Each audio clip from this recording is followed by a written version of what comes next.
আসসালামু আলাইকুম প্রিয় দর্শক, অন্যমঞ্চের আলাপচারিতায় আপনাদের সকলকে আমন্ত্রণ জানাচ্ছি। অধ্যাপক ইউনূসের বিদেশ সফর মানেই নতুন কোনো বিতর্ক। নোবেল বিজয়ীর বিদেশ সফরে, বিশেষ করে যুক্তরাষ্ট্র সফরে আপনারা পেতে পারেন নতুন সংজ্ঞা বা নতুন এমন কিছু যা নিয়ে জন্ম নিবে অপার বিস্ময়ের। গত বছর এমন দিনে তার সেই মাস্টার মাইন্ডকে পরিচয় করিয়ে বিশ্বব্যাপী বেশ সাড়া ফেলে দিয়েছিল। পরে তো তা নিয়ে সে কি লঙ্কা কাণ্ড। এবার নিউ ইয়র্কে গিয়ে দিলেন নতুন সংজ্ঞা, যেন তেন নয়, একেবারে তালেবানের সংজ্ঞা। অধ্যাপক ইউনূস মনে করেন তালেবান যাদেরকে ইসলামী জঙ্গি গোষ্ঠী বলে সন্দেহ করা হয় তাদের দাঁড়িয়ে থাকতে হয়। আবার তিনি এমন এক মঞ্চে তালেবানের এমন অদ্ভুত সংজ্ঞা দিলেন যখন ওই মঞ্চে তিনি বিশ্ববাসীর সামনে পরিচয় করিয়ে দিলেন এনসিপি নেতা আখতার হোসেনকে, যিনি একেবারে শস্ত্রমণ্ডিত। আবার সেই অনুষ্ঠানের হোস্ট এশিয়া সোসাইটির প্রেসিডেন্ট এবং সিও বর্ষিয়ার নারী কিয়াং হুয়া কাং এর সাথে হ্যান্ডশেক না করে নতুন বিতর্কের জন্ম দিয়েছেন এনসিপির এই নেতা। দর্শক, অধ্যাপক ইউনূস তালেবানের নতুন সংজ্ঞায় এমন একটি সময় দিলেন যখন তারই মিত্র বাংলাদেশ খিলাফত মজলিসের 7 নেতা আফগানিস্তান মানে তালেবানদের দেশ সফরে গিয়েছেন, যারা আবার তালেবানের মতো দাড়ি পাগড়ি সবই পারেন। প্রশ্ন হলো, তালেবানি অধ্যাপক ইউনূসের এই নতুন সংজ্ঞা তার এই নতুন মিত্ররা কি মেনে নিবে? বিস্তারিত জানতে চলুন যাওয়া যাক বিশ্লেষণে। ক্ষমতায় আসার 1.5 মাসের মধ্যে গত বছর জাতিসংঘ সাধারণ পরিষদের 79তম অধিবেশনে গিয়েছেন অধ্যাপক ইউনূস। সাথে নিয়ে গিয়েছেন ছাত্র উপদেষ্টা মাহফুজ আলমকে। নিউ ইয়র্কে জাতিসংঘ সম্মেলনের ফাঁকে গত বছরের 25 সেপ্টেম্বর সাবেক মার্কিন প্রেসিডেন্ট বিল ক্লিন্টনের Clinton Global Initiative leaders stage অনুষ্ঠানে যোগ দেন অধ্যাপক ইউনূস। মাহফুজ আলম তখন ছিলেন ডক্টর ইউনূসের বিশেষ সহকারী। মঞ্চে মাহফুজ আলমকে ডেকে নিয়ে পরিচয় করিয়ে দেন, বলেন মাহফুজ হচ্ছে আন্দোলনের পেছনের কারিগর, যদিও সে এটা স্বীকার করতে চায় না। বলে যে সে একা নয়, আরো অনেকেই মাস্টারমাইন্ড আছে, কিন্তু এরই মধ্যে সে গণ অভ্যুত্থানের পেছনের কারিগর হিসেবে পরিচিত। তার এমন বক্তব্যে দেশব্যাপী বেশ হইচই পড়ে যায়। অধ্যাপক ইউনূসের মিত্র বলে পরিচিত অনেক ছাত্র নেতা এতে গোস্বা করেন। পরে অবশ্য মাহফুজ দাবি করেন তিনি মাস্টারমাইন্ড নন। একই অনুষ্ঠানে তিনি আরো বিতর্কের জন্ম দিয়েছিলেন জুলাই আন্দোলনকে মেটিকুলাসলি ডিজাইন বলে। He is known as to be the brain behind the whole revolution. So he denies it repeatedly. He said, not me, many others, but that's how he is recognized, that he's the brain behind the whole thing. It's amazing, meticulously designed thing. It's not just suddenly came, it's not like that. Very well designed. Even the leadership pattern, people don't know who the leaders. So you can't catch one and say, okay, it's over. It's not over. এবারে জাতিসংঘের সাধারণ পরিষদের 80তম সম্মেলনেও গিয়েছেন অধ্যাপক ইউনূস। সাথে নিয়ে গেছেন 104 জনের বিশাল লটবহর। এর মধ্যে আছেন এনসিপির সদস্য সচিব আখতার হোসেন ও সিনিয়র যুগ্ম সচিব তাসনিম জারা। কাকতালীয়ভাবে এবছরের 25 সেপ্টেম্বর তাদেরকে নিয়ে একই ধরনের একটি অনুষ্ঠানে যোগ দেন ডক্টর মোহাম্মদ ইউনূস। অনুষ্ঠানটির আয়োজক এশিয়া সোসাইটি। এর প্রেসিডেন্ট এবং সিও হলেন কিয়াং হুয়া কাং। অনুষ্ঠানে প্রায় 58 মিনিট অধ্যাপক ইউনূস বক্তব্য দেন এবং বিভিন্ন প্রশ্নের উত্তর দেন। মিস কাং অনুষ্ঠানের এক পর্যায়ে অধ্যাপক ইউনূসের কাছে বাংলাদেশের রাজনৈতিক পরিবর্তনের প্রেক্ষিতে দক্ষিণ এশিয়ার আঞ্চলিক গতিশীলতা নিয়ে তার ভাবনা জানতে চান। উপস্থাপিকা বিশেষত সার্ক এবং আসিয়ান প্রসঙ্গে জোর দেন। এটির উত্তর দিতে গিয়ে অধ্যাপক ইউনূস সার্ক ও আসিয়ানের বিষয়ে কথা বলেন, তুলে ধরেন ভারতের সাথে সম্পর্কের দূরত্বের কথা। বরাবরের মতোই ভারতের কড়া সমালোচনা করতে ছাড় দেননি তিনি। অধ্যাপক ইউনূসের ধারণা, ভারতের সাথে বাংলাদেশের এখন যে সমস্যা চলছে সেটির কারণ হলো বাংলাদেশের ছাত্ররা গত বছর জুলাই আগস্টে যে আন্দোলন করেছে সেটি ভারত পছন্দ করেনি। আগের মতোই তিনি এই প্রসঙ্গে বাংলাদেশের সাবেক প্রধানমন্ত্রী শেখ হাসিনার কথা টেনে আনেন। বলেন ভারত শেখ হাসিনাকে আশ্রয় দেওয়ার কারণে ভারত ও বাংলাদেশের মধ্যে প্রচুর উত্তেজনার সৃষ্টি হয়েছে। অধ্যাপক ইউনূস ভারতীয় মিডিয়াকে দায়ী করেন ভুয়া খবর প্রচারের জন্য। বলেন ভারতীয় মিডিয়া সব ধরনের প্রচারণা চালাচ্ছে। তার মতে ভারতীয় মিডিয়া বাংলাদেশের জুলাই আন্দোলনকে দেখছে ইসলামী আন্দোলন হিসেবে, আর যারা জুলাই আন্দোলন করছিল তারা হলো তালেবান, যারা বাংলাদেশকে দখল করেছে। অধ্যাপক ইউনূস এ সময় দাবি করেন ভারতীয় মিডিয়া তাকেও তালেবান বানিয়ে দিয়েছে, যদিও তার দাড়ি নেই। এ সময় বেশ হাস্যরসের সৃষ্টি হয়, কারণ অধ্যাপক ইউনূস বেশ মজা করে বুঝিয়ে দিচ্ছিলেন তালেবানদের দাড়ি থাকতে হয়, যেটি তিনি বাড়িতে রেখে এসেছেন। দর্শক, একটু শুনে আসি অধ্যাপক ইউনূস কি বলেছেন। They even say I'm a Taliban too. So I'm a Taliban. I don't have the beard, I just left it home. So, but they go and make this propaganda all the time. So I have to show my face. Look, this is the guy, the chief Taliban here. So this is how it works. দর্শক, দাড়ি থাকলে তালেবান হয়ে যাবে এমন অদ্ভুত সংজ্ঞা অধ্যাপক ইউনূস কোথায় পেয়েছেন তা আমাদের জানা নেই। আন্তর্জাতিক বিভিন্ন জার্নালে প্রকাশিত নিবন্ধ যদি আপনারা ঘাঁচেন তাহলে দেখবেন তালিবান বা তালেবান বলতে সাধারণত আফগানিস্তানের একটি ইসলামপন্থী রাজনৈতিক ও সামরিক গোষ্ঠীকে বোঝানো হয়। দর্শক, অধ্যাপক ইউনূস তালেবানের এই অভিনব সংজ্ঞা দেওয়ার মিনিট দশেক আগে ওই মঞ্চে পরিচয় করিয়ে দেন তার দুই সফর সঙ্গীকে।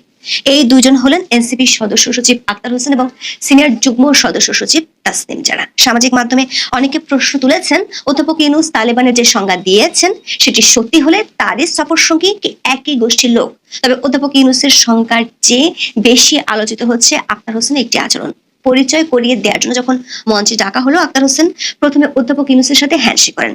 তারপর উপস্থাপিকা ক্যাং হোয়া কেং হাত বাড়িয়ে দিলে আক্তার হোসেন হ্যান্ডশেক করতে অনীহা জানায়, এর বদলে সম্ভাষণ জানায়, যেটি সাধারণত তালেবান ও কট্টর ইসলামী নেতারা করে থাকেন। তালেবান নেতারা নারীদের সাথে হ্যান্ডশেক করেন না। অনেকেই সামাজিক মাধ্যমে বলছেন জনাব আক্তারের এমন আচরণে এনসিপির মতাদর্শ পরিষ্কার হয়ে গেছে, যদিও তাসনিম যারা অধ্যাপক ইউনূসের সাথে হ্যান্ডশেক করেছেন। দর্শক, অধ্যাপক ইউনূস তালেবানের নতুন সংজ্ঞা দিতে গিয়ে তালেবানদের দাড়ি থাকা বাধ্যতামূলক বলে যে বৈশিষ্ট্য যোগ করেছেন, তাতে বিপাকে পড়েছেন তার অনেক দেশীয় মিত্র। বিশেষ করে তিনি এমন এক সময় বক্তব্যটি দিয়েছেন যখন তার মিত্র বলে পরিচিত বাংলাদেশের হেফাজত ইসলামী ও খেলাফত মজলিসের নেতারা ঠিক আফগানিস্তানি সফরে আছেন। গত 17 সেপ্টেম্বর তালেবান সরকার আমন্ত্রণে আফগানিস্তান গিয়েছেন বাংলাদেশের হেফাজতে ইসলামের নেতারা। হেফাজতের প্রতিনিধি দলে সংগঠনের নায়েবে আমির মাওলানা আব্দুল হামিদ, যুগ্ম মহাসচিব মামুনুল হক সহ 7 জন আছেন। সেখানে তারা আফগানিস্তানের ইমারাতে ইসলামিয়া বা তালেবান সরকারের প্রধান বিচারপতি, পররাষ্ট্রমন্ত্রীর সঙ্গে বৈঠক করেছেন তালেবান সরকারের শ্রম ও সমাজ কল্যাণ বিষয়ক মন্ত্রী মোল্লা আব্দুল মানান ওমারির সাথে। দর্শক, মোল্লা আব্দুল মানান ওমারি হলেন প্রয়াত তালেবান প্রধান মোল্লা ওমরের ভাই। প্রশ্ন হলো, অধ্যাপক ইউনূসের এই সংজ্ঞা দেখে তার ইসলামপন্থী মিত্ররা কি বলবেন সেটি সত্যি ভাববার বিষয়। কারণ অধ্যাপক ইউনূসের ইসলামপন্থী মিত্রদের অনেকে 2012-13 সালে তার বিচার চেয়েছিল। 2012 সালে আফ্রিকার দেশ উগান্ডার সরকার সমকামিতাকে উৎসাহ দেওয়ার অভিযোগ তুলে 38টি মানবাধিকার সংগঠনকে নিষিদ্ধ করেছিল। তখন ওই পদক্ষেপের বিরোধিতা করে বিবৃতি দিয়েছিলেন ডক্টর ইউনূস সহ 4 নোবেল বিজয়ী। এরপর বাংলাদেশের কিছু ইসলামপন্থী নেতা অধ্যাপক ইউনূসকে গ্রেপ্তারের দাবি জানিয়েছিল। তারা ইউনূস সেন্টার ঘেরার হুমকিও দিয়েছিল। তবে গত বছরের 5 আগস্টের পর বাংলাদেশে ফাঁসির দণ্ডপ্রাপ্ত অনেক জঙ্গি জেল থেকে পালিয়ে গেছে। এমনকি গত 1 বছরে 350 জঙ্গি জামিনে মুক্ত হয়েছে। অধ্যাপক ইউনূসের শাসনামলে ইসলামপন্থীদের একটি গ্রুপ মাজার ভাঙছে, সাধুদের উপর হামলা চালাচ্ছে প্রতিনিয়ত, তাদেরকে ধরে চুল দাড়ি কেটে দিচ্ছে, এমনকি তাদের কেউ কেউ কবর তুলে লাশ তুলে জ্বালিয়েও দিয়েছে।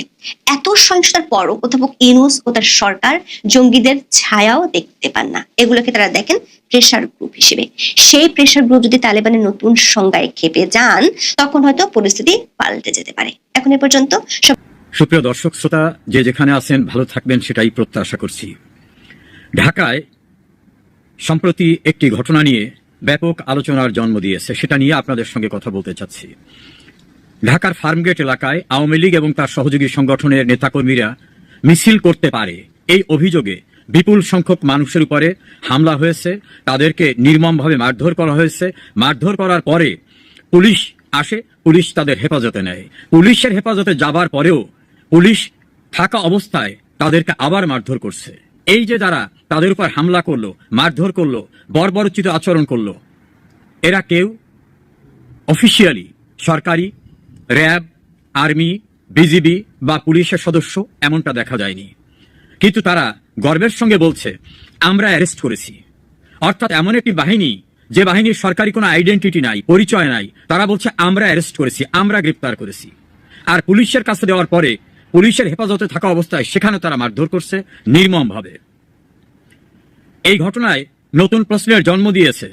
তাহলে ডক্টর ইউনূস ইতোপূর্বে ঘোষণা দিয়েছিল নতুন একটি বাহিনী করবে, পুলিশের পাশাপাশি সহকারী পুলিশ বা মিলিশিয়া পুলিশ এমন একটি বাহিনী করবে।